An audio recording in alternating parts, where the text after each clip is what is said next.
이제 내일부터 한 주간 우리가 이번 주에 신명기를 마무리하고 이제 여호수아 역사서로 들어가게 되는데요.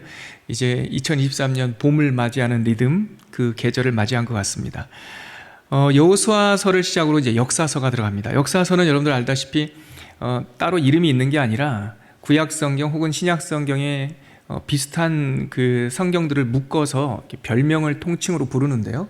앞에 창세기, 출애굽기, 레위기, 민수기, 신명기, 이걸 우리가 모세오경, 유대인들은 토라 이렇게 묶음으로 불렀고, 이제 여호수아서부터 12권의 성경책을 역사서라고 말합니다. 아시다시피 여호수아, 사사기, 룻기, 사무엘상, 사무엘하, 열왕기상, 열왕기하, 역대상, 역대하, 에스라, 느헤미야, 에스더. 한 번 더 다 아시지만 여호수아, 사사기, 룻기, 사무엘상, 사무엘하, 열왕기상, 열왕기하, 역대상, 역대하, 에스라, 느헤미야, 에스더. 예, 맞습니다. 이 12권이 역사서의 묶음인데요. 이 역사서를 시작하는 첫 책이 바로 여호수아입니다. 시간적으로는 BC 1410년, 지금 우리가 오늘 이제 살펴볼, 또 이제 신명기 끝나고 읽게 되는 여호수아서의 시작이 주님이 오시기 1410년쯤의 이야기예요. 그렇게 그 땅에 들어가서 왕국도 이루었다가 주님 오시기가 BC 586년에 남왕국이 망해요. 이 통일왕국이 망하면서 백성들이 포로로 잡혀가죠. 포로 생활 70년 마치고 돌아와서 꽤 오랜 기간 재건 활동을 하는데요. 우리가 가지고 있는 성경 중에 선지서, 구약 성경 제일 마지막 선지서가 말라기죠. 그 말라기 선지자가 활동했던 시대가 바로 예수님 오시기 430년 정도 돼요. 같은 시대예요, 사실은. 그런데 목사님이 같은 시대인데 역사서로 묶지 않나요? 이거는 이제 선지자의 메시지를 전한 거니까 역사서 안에 들어가지는 않지만, 역사서로 분류하지 않지만 시점은 같은 시대다. 포로로 돌아와서 재건하는 시대예요. 그래서 BC 1410년에서 BC 430년까지 대략 한 1000년간의 이야기가 역사서의 배경이 됩니다. 그러니까 성경으로 보면, 시간으로는 그렇게 1000년 보지만 성경으로 보면 여호수아부터 그냥 말라기까지 다 이렇게 생각하시면 돼요. 여호수아 그 가나안 땅에 입성하면서부터 구약 성경 마지막 말라기 이야기까지 그 모든 시간이 딱 1000년이다 이렇게 생각하시면 됩니다. 그래서 이제 먼저 내일과 금요일, 내일하고 이틀 동안 우리 마저 신명기를 읽어요. 신명기 살펴보고, 그리고 토요일부터 이제 여호수아서를 읽게 됩니다. 우리가 읽게 될 신명기랑 우리 여호수아서의 개요를 좀 빠르게 간단히 살펴보고 오늘 한 말씀 나누도록 할게요. 이제 내일과 금요일 이틀 동안 읽을 분량은, 신명기는 이제 29장, 오늘 28장까지 읽었죠. 내일 29장, 30, 31, 32, 33, 34 6장, 3장씩 6장을 내일 목요일하고 목요일하고 금요일까지 읽고요. 이 내용은, 이 신명기에 우리가 내일 모레 읽을 내용은 마지막 설교 파트예요. 이 지점에서 한번 신명기 짧게 복습해 볼게요. 신명기는 재방송이다. 모압 평지에 도착한 모세가 출애굽 두 번째 세대에게 그간의 하나님의 역사, 하나님의 말씀, 그리고 앞으로 들어가서 어떻게 살아야 되는지 이 세 편의 설교를 한 거다. 기억나시죠? 그래서 내일과 모레 읽을 내용은 이 세 번째 설교 내용이에요.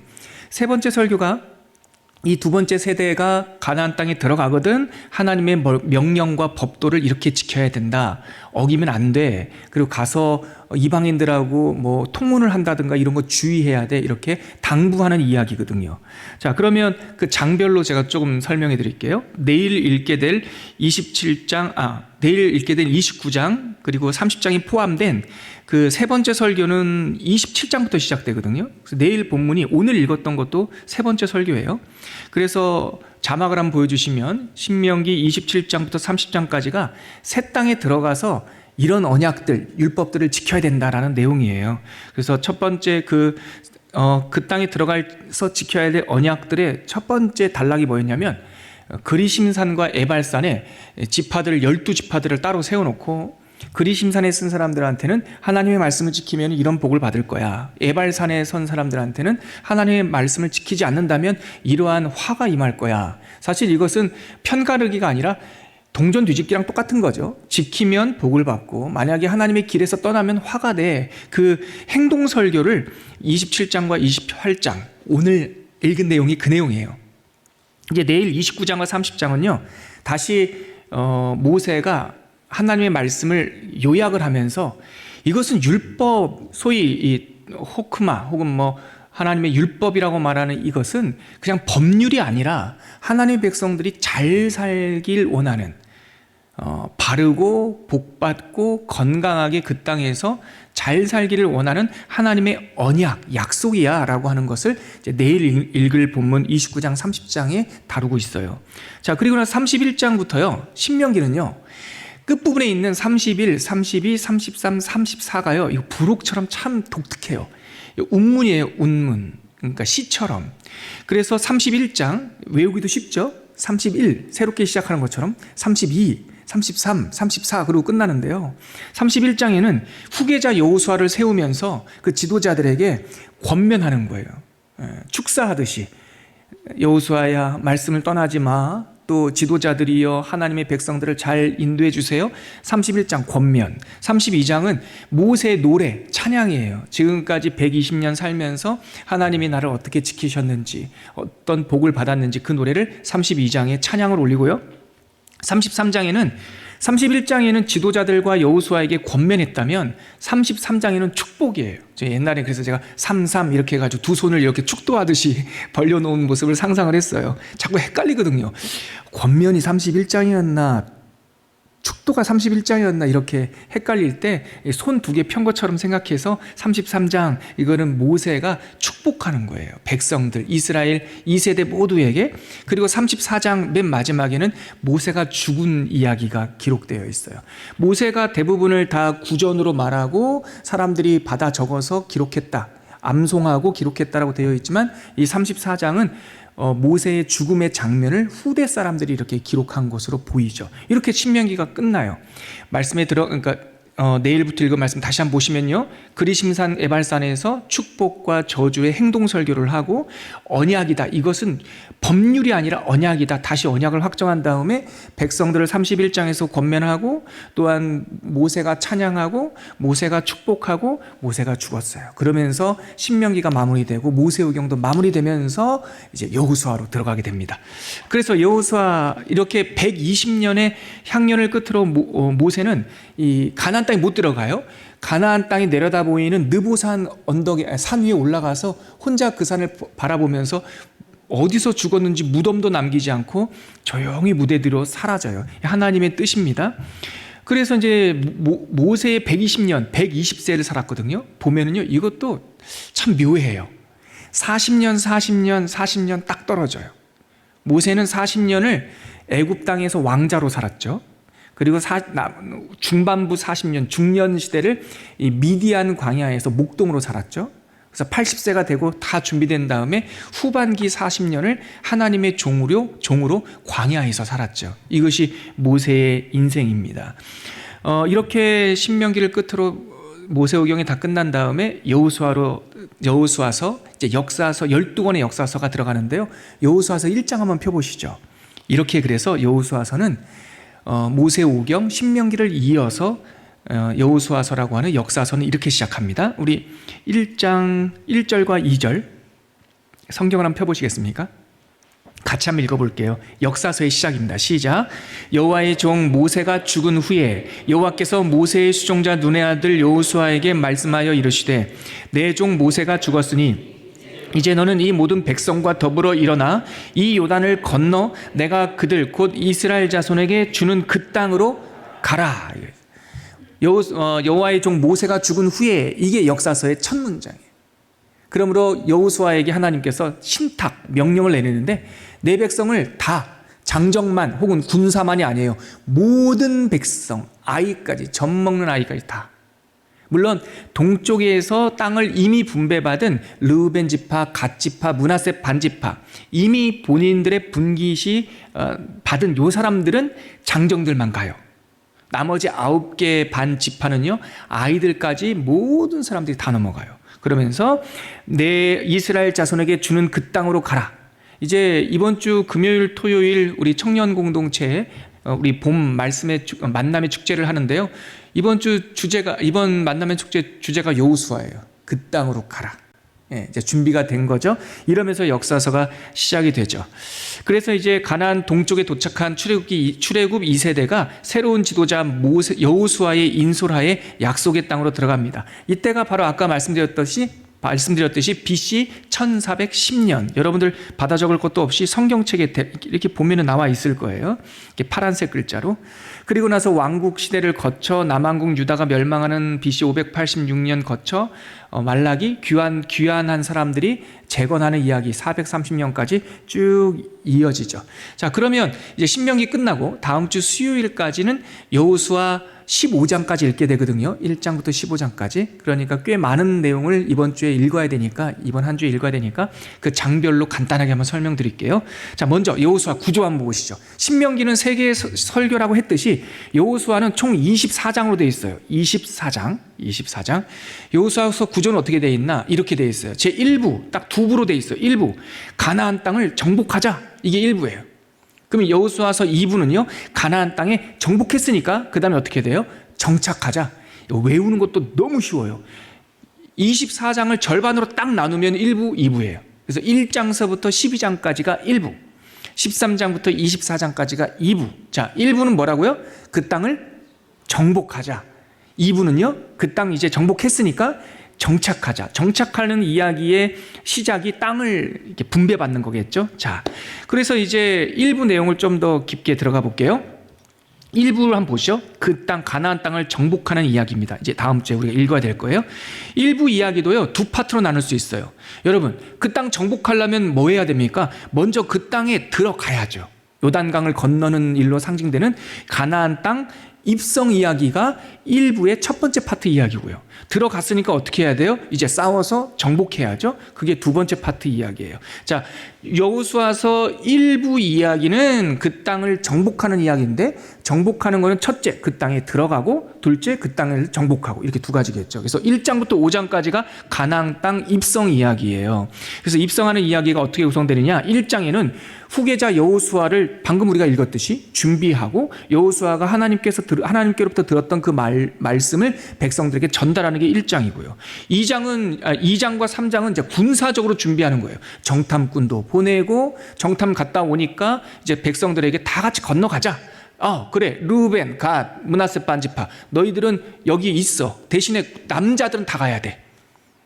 너희들 땅 먼저 받았다고 남의 일처럼 보지 말고 장정들은 우리랑 다 같이 건너가자. 그러면서 그런 군사적으로 싸울 준비하는 게 2장, 3장이고요. 이제 4장, 5장은 이제 내면 준비예요. 건너왔으니까 건너와서 할례를, 광야 세대 이스라엘 출애굽 2세대는 할례를 못 받았거든요. 광야에서. 그래서 가나안 땅 요단강을 건너온 후에 할례를 받고 애굽에서의 수치가 굴러갔다라고 하는 의미로 그 땅을 길갈이라고 정하고 거기서 유월절을 지켜요. 그래서 하나님의 유월절을 지키고 할례 그 율법을 행하는 거죠. 그것이 4장 5장입니다. 이게 이제 건너왔어요. 건너온 다음에 이제는 어떻게 하죠? 정복해야 돼요. 6장서부터 12장 이제 정복하는 이야기예요. 첫 번째 정복 사건이 여리고성 점령이겠죠. 당연히 이 6장에 나옵니다. 그리고 나서 7장 8장에 보면 첫 성은 잘 정복했는데 두 번째 성이 뭐였죠? 아이성에서 실패하는 게 이제 7장 8장에 나오고요. 이제 그렇게 해서 여리고성과 아이성이라고 하는 샘플, 성공과 실패 두 사건이 딱 끝난 다음에 느슨해졌나 봐요, 이 사람들이. 그래서 기브온이라고 하는 사람들이 와서 거짓말을 하는데 하나님한테 묻지 않고, 이런 표현이 조금 잔망스럽대도 용서해 주십시오, 헷가닥 넘어가 버렸어요. 뭐라죠? 이렇게 속이는 속임수에 하나님께 물어야지. 묻지 않고 그냥 행색이 좀 남루하다. 어디서 왔습니까? 멀리서 왔습니다. 그냥 말하는 것만 듣고요. 그냥 헷가닥 넘어가 가지고 백성들한테, 이 이스라엘 백성들한테 이 기브온 지파가, 기브온 사람들이 가시 같은 역할을 해요. 묻지도 않고 계약서를 써버렸어요.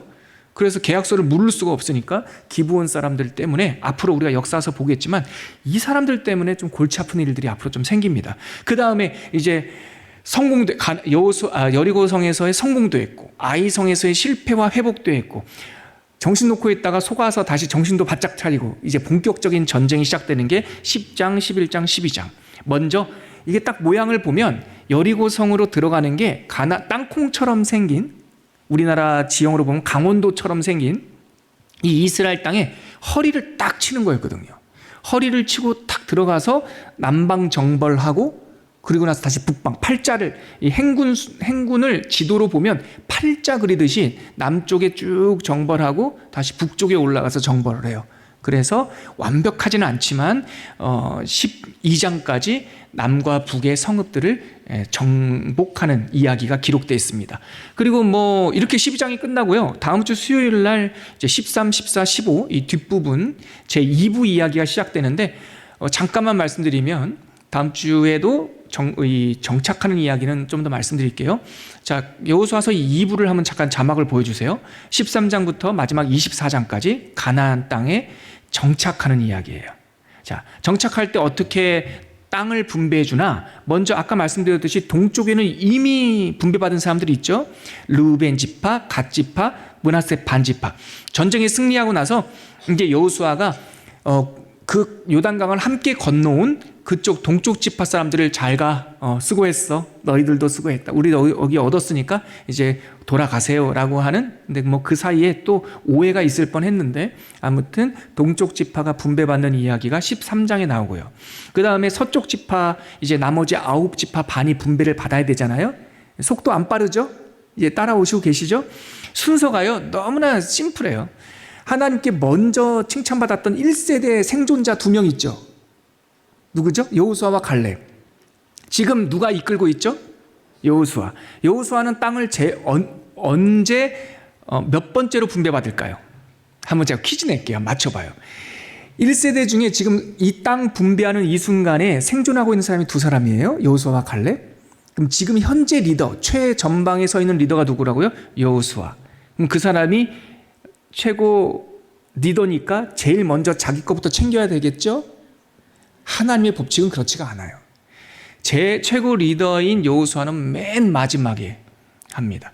1번은 누가 하냐? 그 언약의 상징으로 갈렙 지파가 먼저 딱 나타나서 아직 전쟁이 다 안 끝나서 군데군데 이 게릴라들이 있거든요. 게릴라들이 있는 위험한 상황에서 80이 넘은 갈렙이 딱 나와서 40년 전에 모세가 나에게 준다고 했던 저 헤브론 산지 주십시오. 제가 올라가겠습니다. 그래가지고 갈렙이 그 땅을 먼저 받고 그 다음에 순서 보세요. 유다 지파 당연하죠. 이 장자의 명분이 있는 지파니까. 그 다음에 요셉 지파의 에브라임, 요셉 지파 중에 장자인 에브라임, 그 다음에 므낫세 반 지파. 요 장자 지파들, 리더 지파들이 딱 길갈에서 먼저 분배받고 그 다음에 나머지 베냐민, 시므온, 스불론, 이사갈, 아셀, 납달리가 이제 지역을 실로라고 하는 곳으로 옮겨서 거기서 분배를 받아요. 이게 뭐 제가 지금 처음 말씀드리니까 좀 양이 많아 보이는데 다음 주에 한 번 더 말씀드리면 또 금방 내용이 올 거예요. 이것이 바로 다음 주까지 읽을 신명기 후반부 3번째 설교 모세의 죽음까지 이야기와 여호수아서 1장부터 15장까지 이어지는 여호수아가 하나님의 말씀을 받고 그 땅에 들어가서 그 땅을 정복하고 분배하는 대략적인 이야기를 여러분들에게 말씀드렸습니다. 오늘은 이 한 주간의 본문 가운데 여러분들과 여호수아서 1장 8절과 11절, 8절에서 11절에 있는 말씀을 통해서 여호수아 세대의 3가지 특이점을 한번 여러분들과 깊게 나누고 싶어요. 여호수아서를 시작하는 전반부를 보면 이 하나님의 언약의 땅을 성취하는 이 다음 세대의 특징이 나타나요. 오늘 그 말씀을 여호수아서 1장 8절에서 11절까지 말씀을 읽고 거기에 담긴 하나님의 메시지를 함께 나누도록 하겠습니다. 우리 먼저 하나님 말씀 읽겠습니다. 여호수아서 1장 8절로 11절입니다. 찾으셨죠? 오늘 설교 본문입니다. 같이 읽을게요. 시작. 이 율법책을 내 입에서 떠나지 말게 하며 주야로 그것을 묵상하여 그 안에 기록된 대로 다 지켜 행하라. 그리하면 내 길이 평탄하게 될 것이며 내가 형통하리라. 내가 내게 명령한 것이 아니냐. 강하고 담대하라. 두려워하지 말며 놀라지 말라. 내가 어디로 가든지 내 하나님 여호와가 너와 함께 하느니라 하시니라.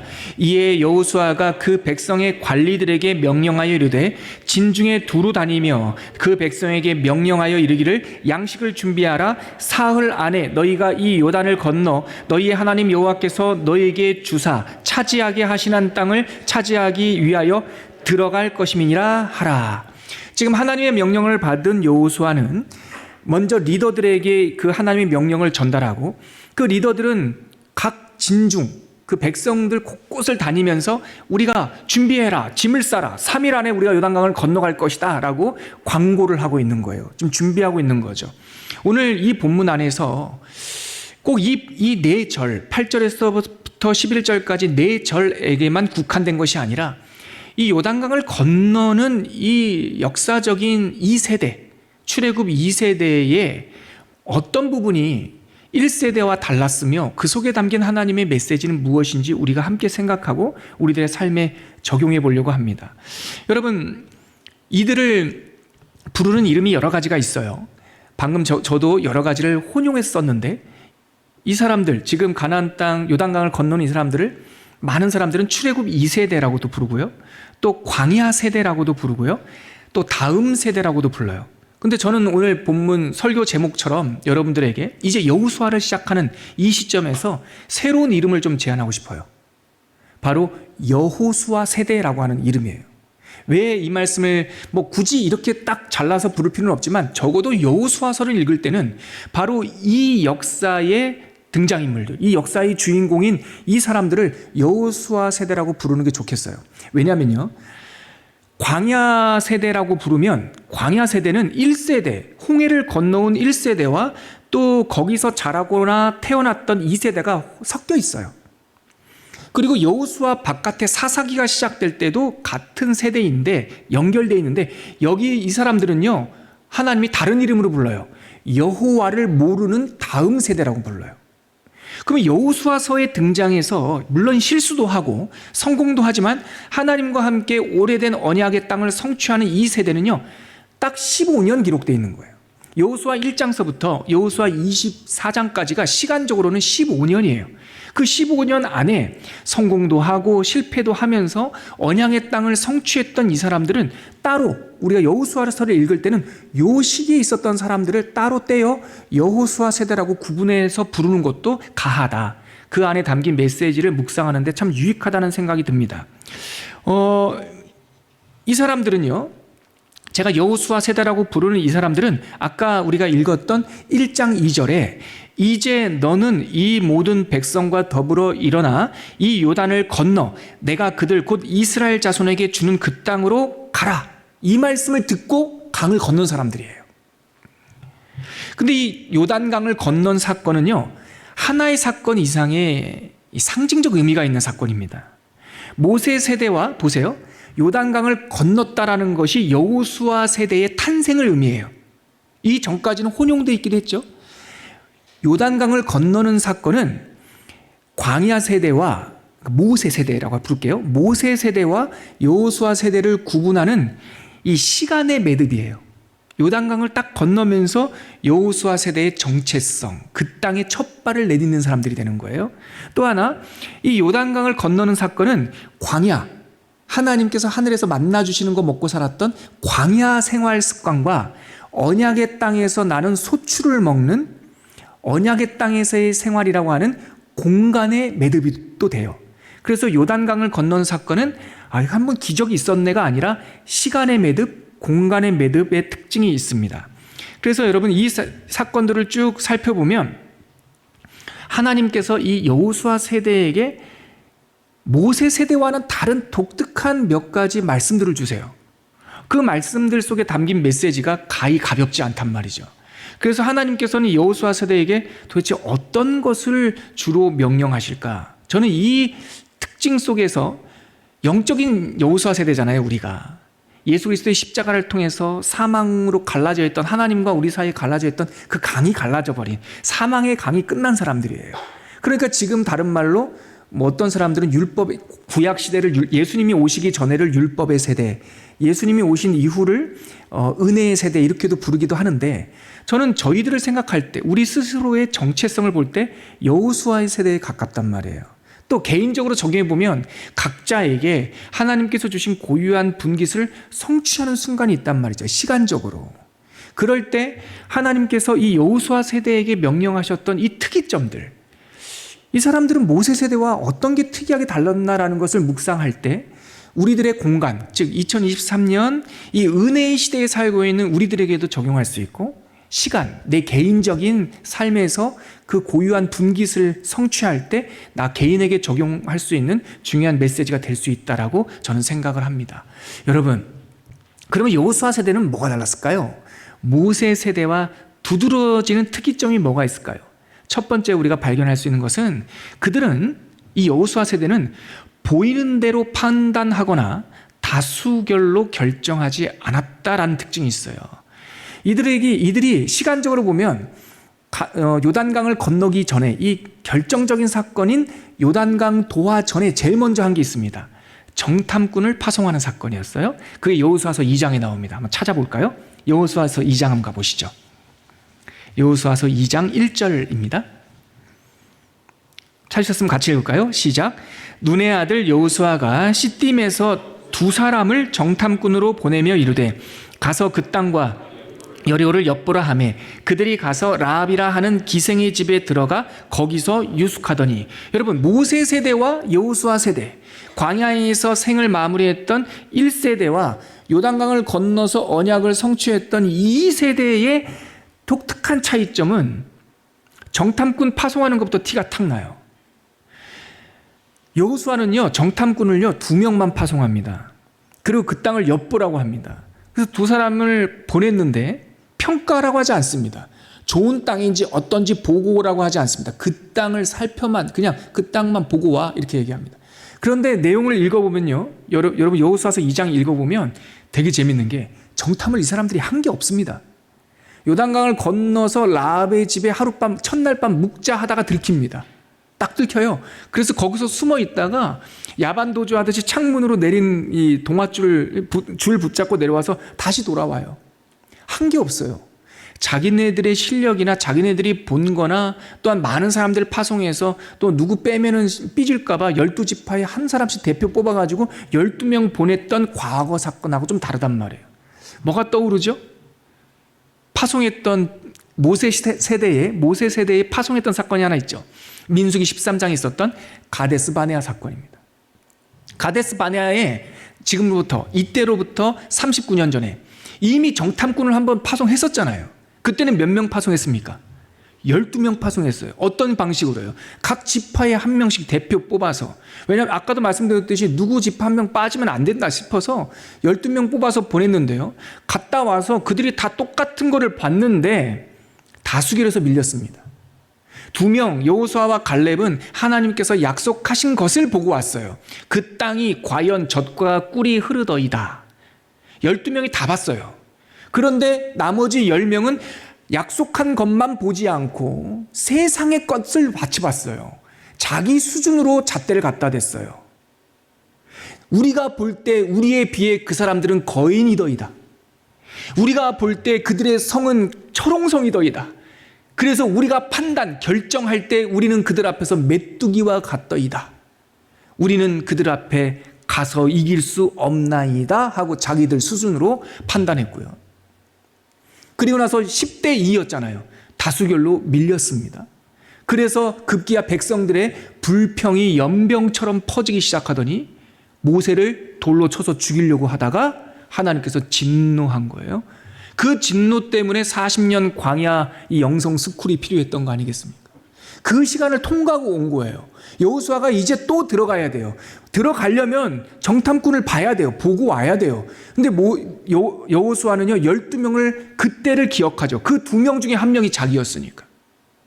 12명 보내지 않아요. 딱 2명만 보내요. 이건 굉장히 의미 있는 의도적인 파송입니다. 2명이 가서 평가라고도 안 해요. 두루 돌아보지도 않아요. 가서 바로 들켜서 바로 돌아와요. 여러분, 하나님의 언약은요 우리의 수준대로 하는 게 아닙니다. 내가 본 것대로 계획 세우고 다수결로 결정할 것 같으면 하나님이 무슨 필요가 있습니까? 하나님을 향한 이렇게 두 명의 정탐꾼을 파송했다는 것은요, 이런 의미가 있어요. 과거의 실패를 우리가 되풀이하지 않겠다. 또 두 명을 파송하는 여기에 담긴 의미가 뭡니까? 보이는 대로 평가하거나 다수결대로 결정하지 않겠다. 우리는 결정하는 다수결과 이런 것보다 더 중요한 원리가 있어요. 하나님의 말씀이에요. 진리예요. 그것이 하나님의 뜻이, 주님의 뜻과 법과 식이 우리의 판단 기준이에요. 그 다음에 여러 가지 또 기준들도, 부수적인 기준들도 있죠. 제가 그래서 원고에다가 이렇게 여러분들에게 뜻을 분별한다는 게 쉽지 않잖아요. 그런데 어떻게 보면 또 명확해요. 하나님의 뜻, 하나님 사랑, 이웃 사랑, 사람 살리는 것, 만민이 구원받게 하는 것, 하나님의 아름다움 등등의 원리가 있어요. 이 뜻이 있어요. 하나님의 뜻보다, 사람들의 다수결보다 하나님의 뜻이 제일 중요합니다. 그래서 목사는요, 목회를 할 때, 의사결정할 때 다수결보다 더 중요한 것은 성경의 원리입니다. 여러분들이 다 반대해도 그럴 일 없겠지만 우리가 다 한 백성이고 한 마음이 있는데, 만약에 이 시대가 다 어리석다고 하더라도 하나님께서 그것이 그거다라고 말하면 이거를 보수하는 것이 신앙인들입니다. 그래서 우리들의 하나님의 성경의 의사결정 방법을 저는 세 가지를 제시하고 싶어요. 다수결이 아니라 첫 번째, 성경의 의사결정 방법 제1 원리, 하나님의 뜻을 따라, 주의 말씀을 따라 결정한다. 근데 이건 아주 대원리예요. 이걸로 다 결정될 수가 없어요. 그럼 제2 원리가 뭡니까? 그때가 다수결이에요. 제2 원리가. 근데 다수의 상황으로 결정하는 건 뭐냐면요, 인구수에 비례해서 이 땅의 넓이를 정했던 거예요. 그러니까 약자를 대할 때, 하나님의 뜻에 따라서 죽고 사는 문제 아니야. 이것도 좋고 저것도 좋아요. 그럴 때 다수결로 결정해야 될 것이 있어요. 하나님의 뜻 아래에서 결정될 때 약자 우선입니다. 그게 다수입니다. 그리고 비본질적인 문제이면 쉽게 말해서 죽고 사는 문제 아니면 많은 성도님들이 하자고 하는 대로 가는 게 맞습니다. 그 첫 번째 우산이 뭐라고요? 하나님의 뜻 아래. 하나님의 뜻에 벗어나는 일이 아니라면, 약자를 도울 수 있는 일, 그리고 많은 성도님들이 그렇게 합시다라고 말하는 일을 결정하는 거예요. 이게 많아요. 그 다음에 제3 원리가 뭐냐면 제비뽑기예요. 제비뽑기는 어떤 경우에 하냐, 이렇게 해도 좋고 저렇게 해도 좋을 때, 약자가 우리 가운데 있을 때는 이래도 좋고 저래도 좋고 아니에요.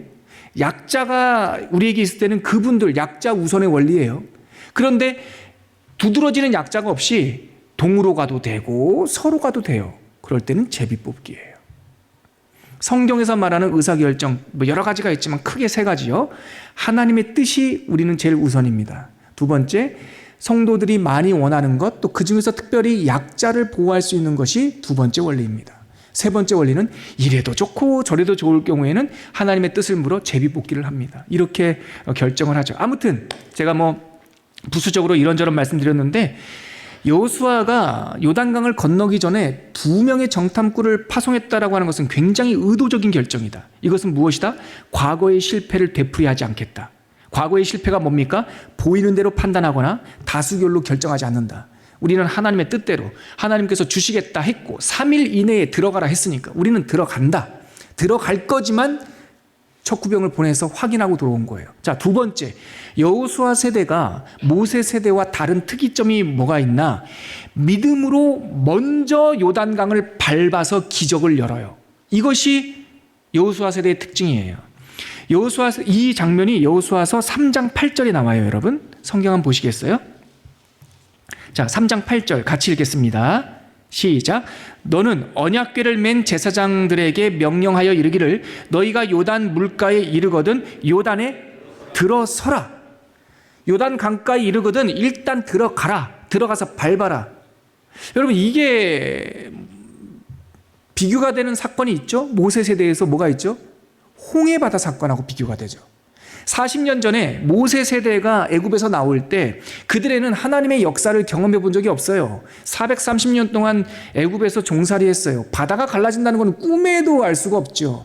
그때 하나님께서 그들을 긍휼히 여기시고 또한 뒤에서 애굽 병사가 쫓아오는 그 급박한 상황을 돌아보시사 동풍을 불어 홍해를 갈라주세요. 그들 눈앞에서 홍해가 갈라지는 것을 보고 또한 마른 땅을 만들어주시고 그 마른 땅을 직접 밟고 건너게 해요. 그런데 이 사람들, 이 건너온 사람들과 또한 그들의 후손 제2세대가 광야에서 하나님을 경험했어요. 광야에서 무엇을 배웠습니까? 먹이시는 하나님, 입히시는 하나님, 지키시는 하나님, 동행하시는 하나님, 마실 것을 주시는 하나님, 이 하나님을 광야에서 배웠어요.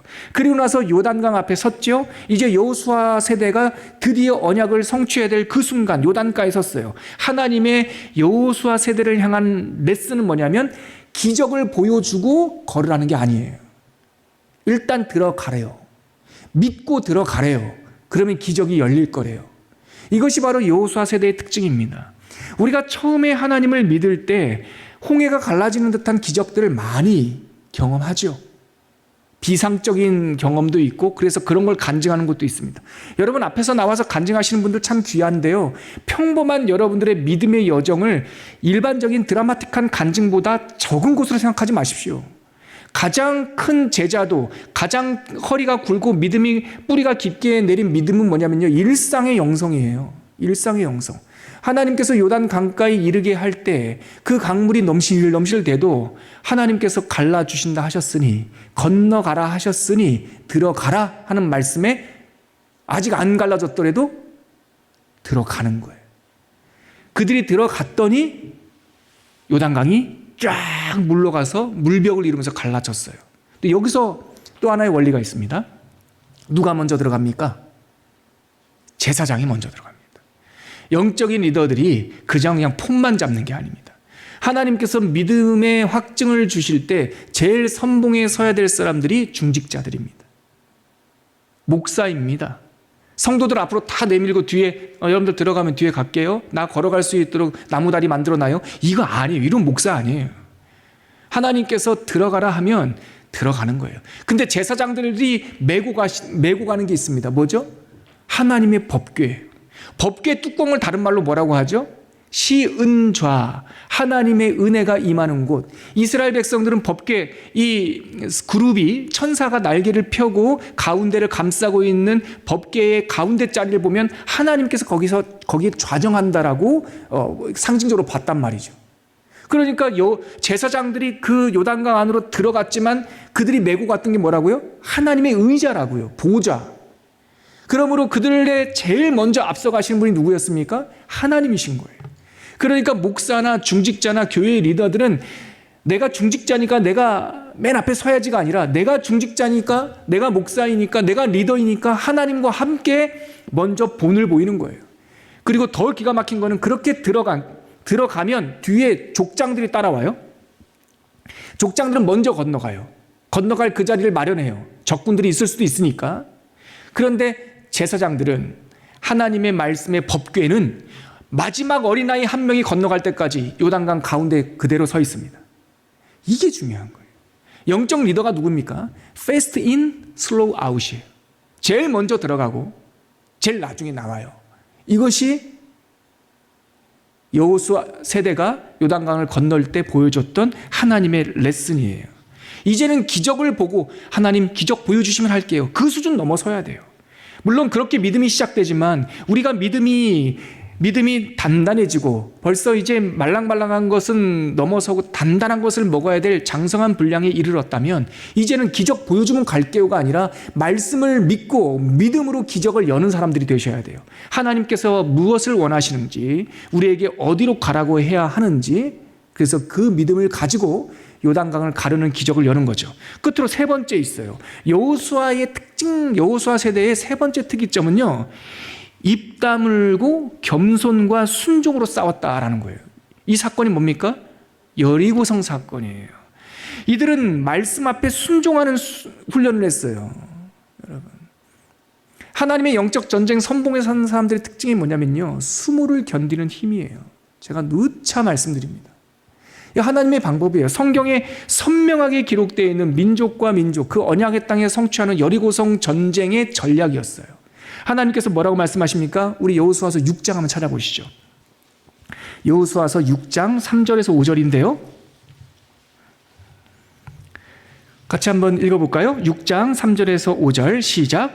너희 모든 군사는 그 성을 둘러 성 주위를 매일 한 번씩 돌되 엿새 동안을 그리하라. 제사장 7은 7 양각 나팔을 잡고 언약궤 앞에서 나아갈 것이요 7째 날에는 그 성을 7번 돌며 그 제사장들은 나팔을 불 것이며 제사장들이 양각 나팔을 길게 불어 그 나팔 소리가 너희에게 들릴 때에는 백성은 다 큰 소리로 외쳐 부를 것이라. 그리하면 그 성벽이 무너져 내리리니 백성은 각기 앞으로 올라갈지니라 하시매. 하나님께서 알려주신 첫 성 여리고 성을 점령하는 하나님의 계획은 하루에 한 바퀴씩 돌라는 겁니다.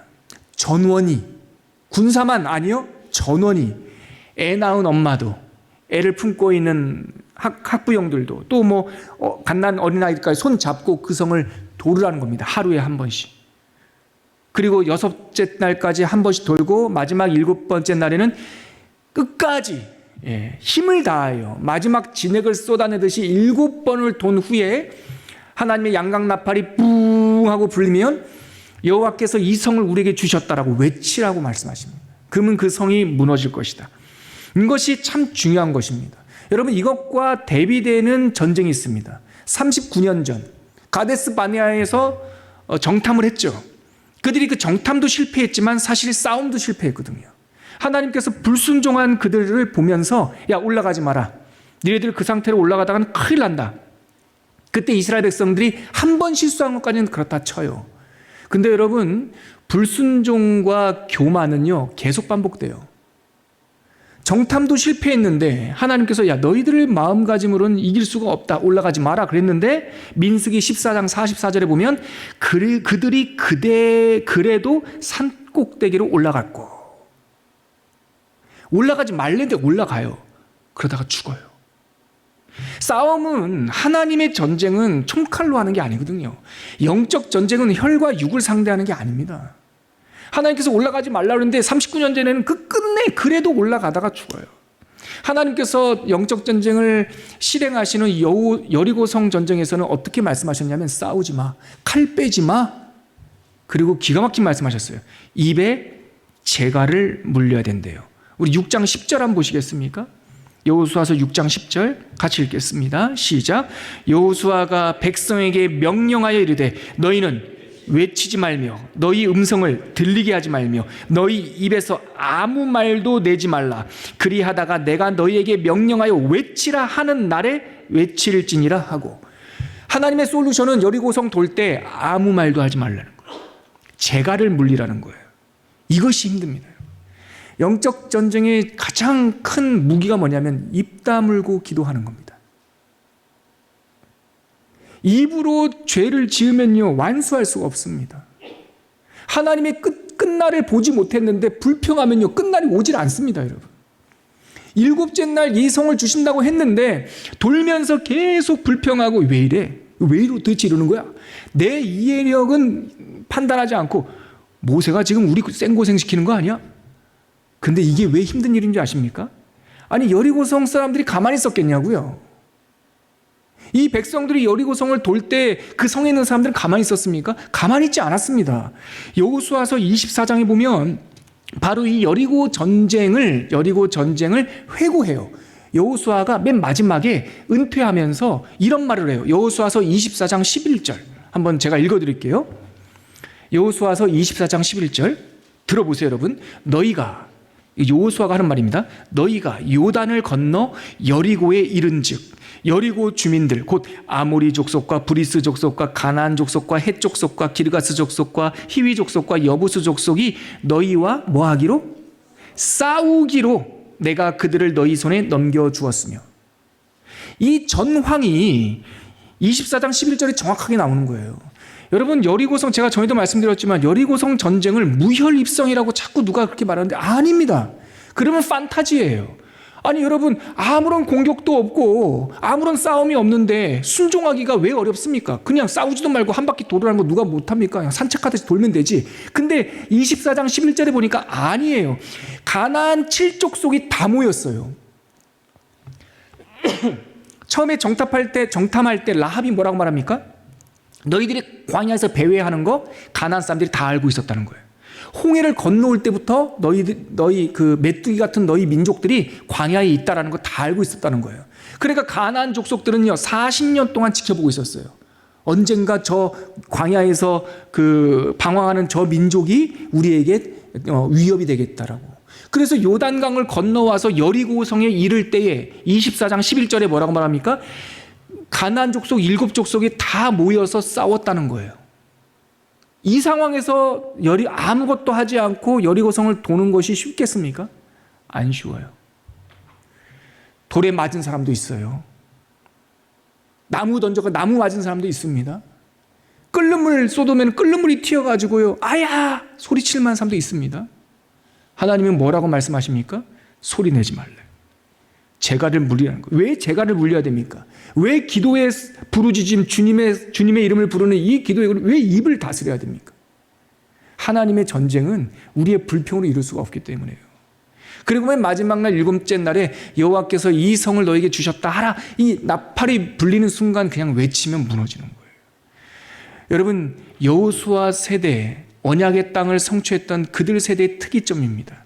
하나님은요, 원망과 불순종의 전쟁으로 실패했던 것을 반복하지 말고 겸손을 배우도록 여리고성을 싸우도록 말씀하시는 거예요. 앤드류 머레이라는 사람이 뭐라고 말했냐면, 이 말이 참 좋잖아요. 제가 한두 번 말씀드렸는데, 앤드류 머레이라고 하는 영성학자는 겸손이란 무엇인가? 내게 일어난 일에 대하여 이상하게 생각하지 않는 태도가 겸손이에요. 하나님께서 열어가시는 역사에 대해서 때로는 내 뜻과 달리 뜻밖의 일이 벌어지기도 해요. 내가 하나님의 뜻을 다 이해하지 못할 때도 있어요. 겸손이란 무엇입니까? 내게 일어난 일들에 대하여 이상하게 생각하지 않는 거예요. 말씀하셨다 하시는구나. 뭔가 있겠지. 나에게 숙제를 주셨구나. 하나님께서 주신 숙제라면 답이 있겠지. 내가 아직 그 답을 못 찾았을 뿐이지. 희망을 노래하는 사람. 그게 겸손이죠. 또 이 순종을 배우는 거예요. 순종이란 무엇입니까, 여러분? 수치를 견디는 힘이에요. 시간을 통과하는 능력이에요. 여러분, 하나님께 순종하고 싶죠? 시간을 통과할 줄 알아야 됩니다. 순종이란 뭡니까? 내가 동의하는 게 순종이 아니에요. 내가 이해가 안 돼도 돌이 날아오고 사람들의 말이 날아오고 사람들의 말이 채찍처럼 내 등짝을 치고 수치스러운 일이 있어도 그것을 견디는 것이 순종을 배우는 일이에요. 여리고 성 전쟁에서 보여줬던 메시지가 바로 이겁니다. 말씀을 거두면서 여러분, 오늘 여호수아 세대가 언약을 성취하는 장면을 봤어요. 저는 여러분들에게 굉장히 많은 특이점들이 있는데 이 전반부에서 3가지 특이점을 소개했습니다. 여호수아 세대는 모세 세대와 뭐가 달랐습니까? 눈으로 보이는 대로 평가하지 않아요. 다수결로 결정하지 않아요. 주의 뜻을 따라 말씀하시면 되는 줄 알고 순종해요. 두 번째, 그들은 어떤 특징이 있었습니까? 기적 보여주면 가지요라고 하는 수동적 태도를 갖지 않아요. 믿음으로 일단 요단강 물을 밟아요. 그러면 기적이 열려요. 아멘? 우리는 그런 세대가 되어야 됩니다. 그런 세대가 되어야 됩니다. 언제까지 홍해 갈라지기를 기다리겠습니까? 여기는 요단강인데. 마지막 3번째, 입 다물고 겸손과 순종으로 싸워야 돼요. 가봐야 하는 거죠. 다 가봤습니까? 7일째까지 돌아봤습니까? 돌고 나서 무너졌는지 안 무너졌는지 보자는 거죠. 해보기나 했냐고요. 하나님의 말씀이 성경 읽어서 된대? 읽어는 봤냐고요, 한번. 말씀과 씨름해 봤냐고요. 기도해 봤냐고요. 간절히 요청해 봤냐고요. 해보지도 않고 입으로 불평과 원망, 그러면 7일째 날이 우리에게 오지 않는단 말이죠. 이것이 바로 여호수아 세대의 특이점이었습니다. 저는 바라기는 우리 초원교회 성도들, 또 이 수요 강좌를 듣는 모든 분들에게 우리에게 주신 이 은혜의 시절, 여호수아 세대로서 우리 각자에게 주신 고유한 분기, 고유한 여리고성을 이루어 성취하고 그 분깃에 하나님의 생명나무 열리게 하는 좋은 열매들이 있기를 주님의 이름으로 축복합니다. 우리 하나님께 찬양 올리고 마무리했으면 좋겠는데요. 오늘 제가 골라온 찬양은요, 주가 보이신 생명의 길이라는 찬양입니다. 상한 마음 들이며 주님 앞에 나가고 나의 의로움이 되신 주님께서 우리를 연단하신 후에 정금같이 순금처럼 나오게 하겠다라는 가사입니다. 같이 찬양 올려드리겠습니다.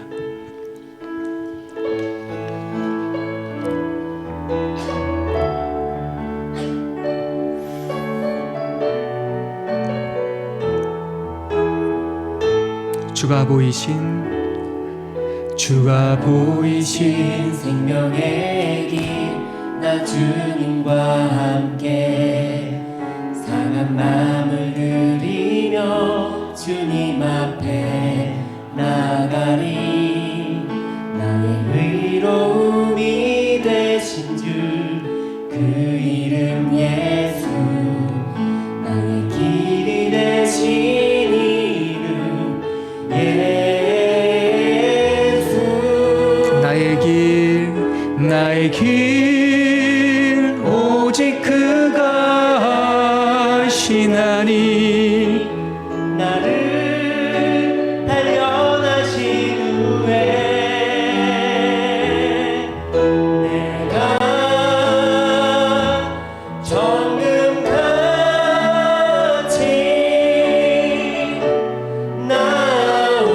나오리라. 여러분, 이 찬양을 한 번 더 우리가 올렸으면 좋겠는데 제가 가사를 불러드릴 테니까 눈을 감고 요단 강물 강가에 서 있는 여호수아 세대의 심정으로 이 찬양을 한번 올렸으면 좋겠습니다. 물론 이 찬양의 가사는 모티브는 욥기입니다. 욥이 고난 중에 나의 가는 길 여호와께서 하시다니 나를 단련하신 후에 내가 순금처럼 나오리라, 그 말씀이 모티브가 됐지만 개인의 고난을 통과해서 순금처럼 나오는 욥의 이야기나 40년 믿음의 역사를 통과해서 드디어 요단강을 건너가는 이 여호수아 세대의 모습이나 본질상 다르지 않습니다.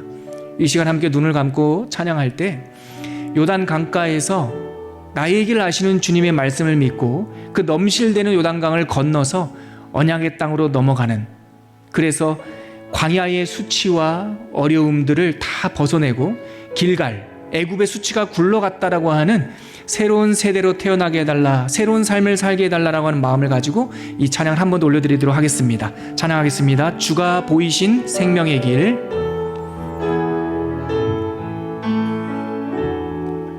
주가 보이신 생명의 길, 나 주님 상한 마음을 드리며 상한 마음을 주님 앞에 나아가리. 나의 의로움이 되신 주 그 이름 예수, 나의 길이 되신 이름 예수. 나의 길 오직 그가 하시나니 나를 단련하신 후에 내가 정금같이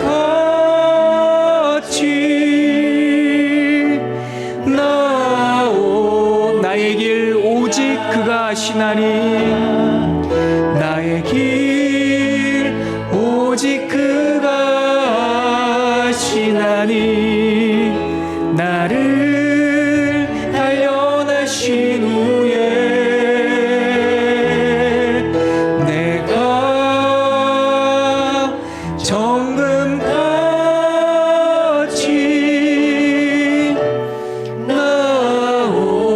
나오리라.